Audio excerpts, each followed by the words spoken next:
just want to show you quick how to do the Arborite, how to use the contact cement, and it's just basically a little mock-up here. So I have my particle board and I've cut my Arborite. It's just a little bit bigger than the particle board or your countertop if you're doing a countertop. This contact cement is made for countertops and it's a water-based product. I find I don't like using the oil-based. It just dries too fast. It doesn't go on nice and smooth and even like in thin layers. So, and if I'm doing a bigger project, I like to use like a really fine roller and get it on even. But just for this little mock-up, we're just going to use a brush. Foam brush works well. So we're just going to do a thin layer.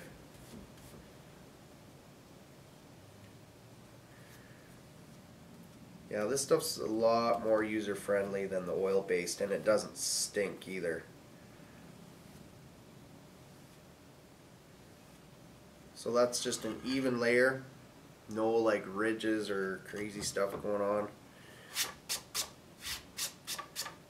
Now if you're doing a big project, make sure that it's ultra clean and that there's no dust flying around, because any little particle that gets in between the two layers, you'll feel it or maybe even see it.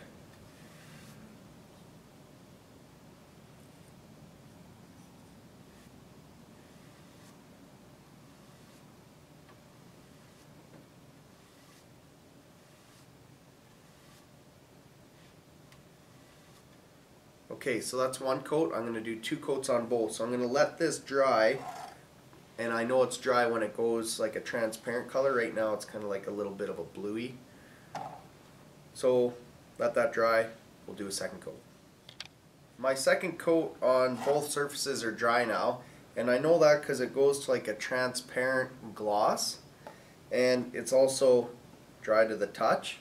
It's got a little bit of tack, just slightly though. The thing to remember and to check on the instructions is that you don't want to wait longer than an hour with this type of product, or you have to add another layer to reactivate it, because it can go too dry and then it won't have any contacting power.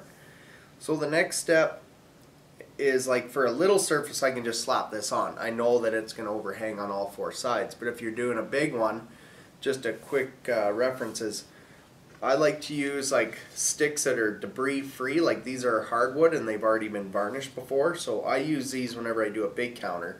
So here's an example, mini version, but you stick the countertop or your Arborite over top. Make sure you have overhang on all the sides that are required. So I'll do that. Then what you can do is just lift up one side, contact this down, lift this up, put this down, away you go. Then you can use this little roller, and then you can just put the pressure on, lots of pressure to get the contact even better. One thing to keep in mind is if you have a big overhang and you're going to town, you might, if you go too far over and lots of pressure, you could break the edge. So just be aware of that, don't go crazy. So we just do that. And now, just to show you the power of that contact cement, like in order to try to rip this off, I would demolish the whole piece, right? So it's on there, and it's like you don't have any play. Like as soon as it contacts, you're done. So that's why you have to use these sticks on bigger projects.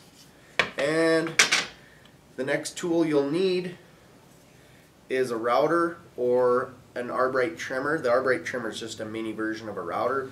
I like to use a router because I have a bigger table, and when I'm working around, going around the outside, I'm not teeter-tottering, especially if the front of this for a kitchen would be Arborite on the front or hardwood. But if you have Arborite on the front and then you're trimming your top, you don't want your router tipping because it'll cut the surface on the front.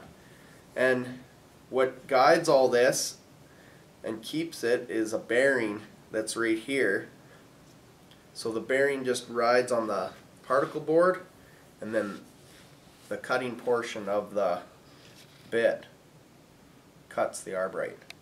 So this bearing here just spins freely on the particle board. The blades cut it, and you just trim it off and you're done.